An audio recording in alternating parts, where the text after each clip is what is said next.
Assalamualaikum warahmatullahi wabarakatuh. Selamat datang di channel YouTube saya. Nama saya Rizky Nur Nabila, Prodi PIAU 2 dari mahasiswa Stainu Temanggung. Di sini saya akan berbagi ilmu mengenai tips belajar sehat di rumah selama pandemi COVID-19. Langsung saja.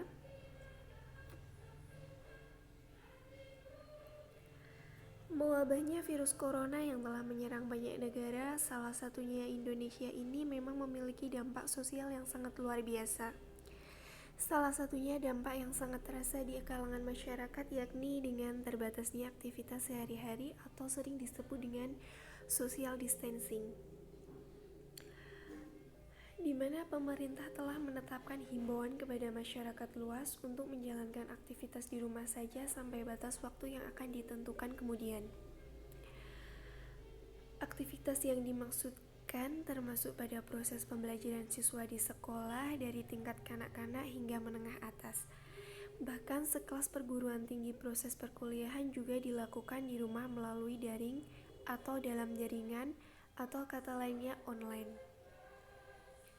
Hingga saat ini, korban yang terkonfirmasi positif COVID-19 masih terus bertambah. Artinya, pandemi belum berakhir.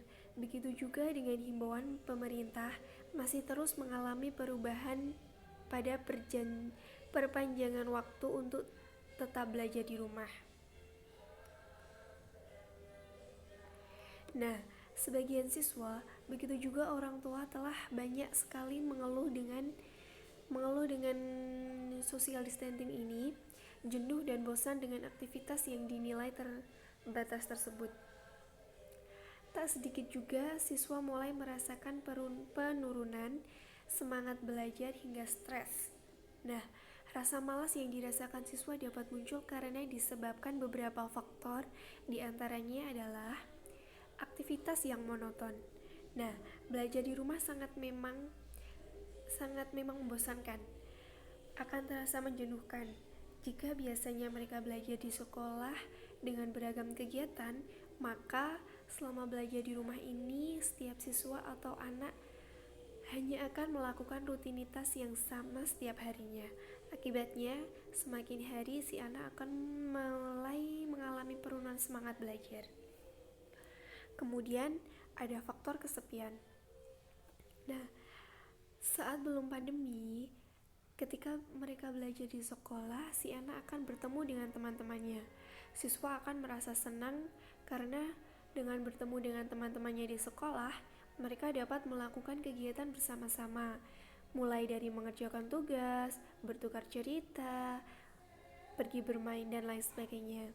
Namun, selama pandemi, si anak harus melakukan berbagai aktivitasnya di rumah.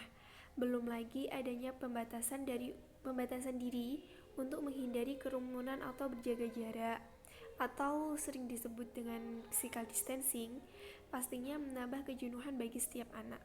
Nah, si anak akan merasa tidak memiliki teman belajar, sehingga lama-kelamaan akan muncul rasa malas untuk belajar kembali. Kemudian yang ketiga ada faktor minimnya fasilitas belajar di rumah. Nah, pemerintah memberikan arahan proses belajar mengajar tetap dapat berlangsung dengan cara daring atau online. Para guru akan memberikan tugas atau materi melalui sebuah aplikasi yang dapat diakses oleh siswa. Artinya, antara siswa dan guru harus memiliki fasilitas yang diperlukan. Meskipun pemerintah telah memfasilitasi dalam bentuk tontonan edukasi melalui saluran televisi, fasilitas lain masih banyak diperlukan untuk proses belajar dari rumah, misalnya koneksi internet seperti wifi ataupun kuota internet yang tersambung di smartphone. Namun perlu diketahui bersama, tidak semua siswa yang memiliki fasilitas tersebut. Minimnya ekonomi keluarga juga menjadi faktor dari minimnya fasilitas yang menunjang proses belajar di rumah. Bahkan tak sedikit keluarga yang harus kehilangan penghasilan yang diakibatkan adanya pandemi COVID-19 ini, sehingga mereka juga harus sangat jeli dalam mengatur pengeluaran keuangan. Nah, Hal-hal ini hal-hal ini yang akhirnya juga berdampak pada semangat belajar siswa. Ketika si anak merasa fasilitas belajar kurang mencukupi, maka ia akan merasakan menemukan kendala dan malas untuk melanjutkan proses belajarnya. Kemudian ada juga tips belajar di rumah yang sehat selama pandemi. Yang pertama, tanamkan motivasi yang kuat. Nah, agar belajar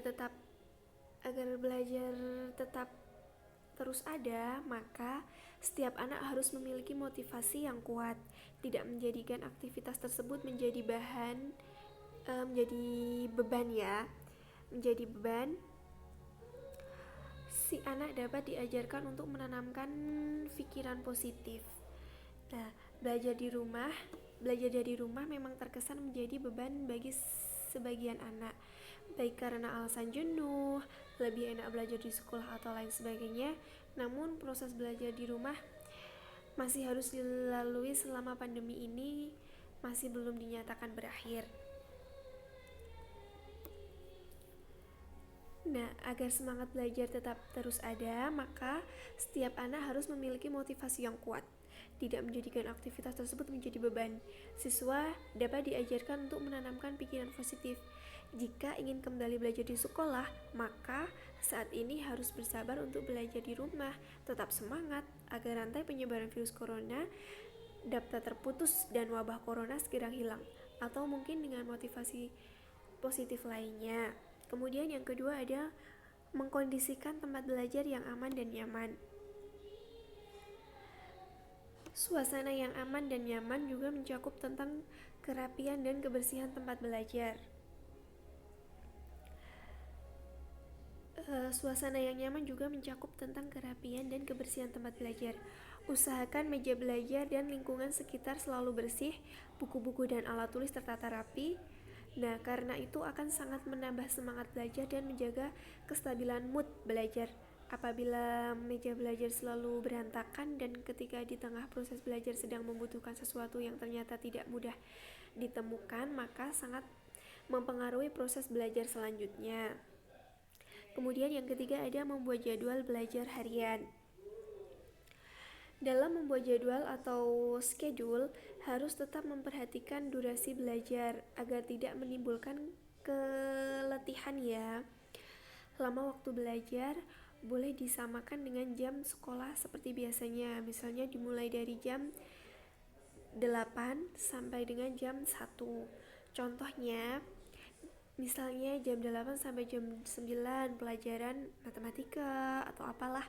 Kemudian jam 9 sampai jam 10 bisa diisi dengan mata pelajaran bahasa Indonesia.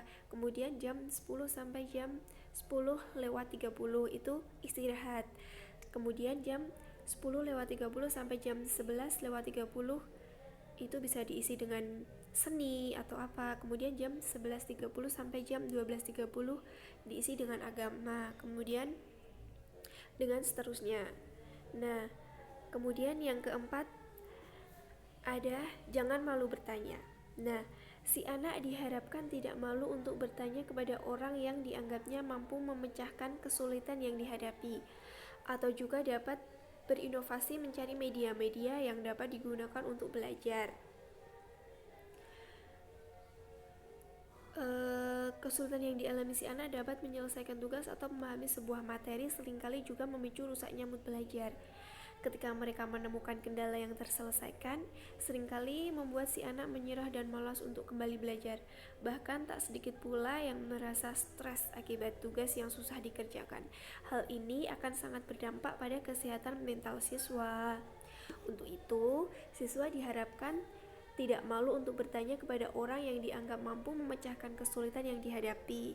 Atau siswa juga dapat berinovasi mencari media-media yang dapat digunakan untuk belajar, misalnya mencari referensi tugas di internet dan lain sebagainya. Kemudian yang terakhir ada tips tetap menjaga kesehatan selama belajar di rumah ya. Runtutan tugas yang semakin hari semakin banyak terkadang membuat si anak harus belajar lebih ekstra dengan melebihi waktu atau jadwal yang telah dibuat.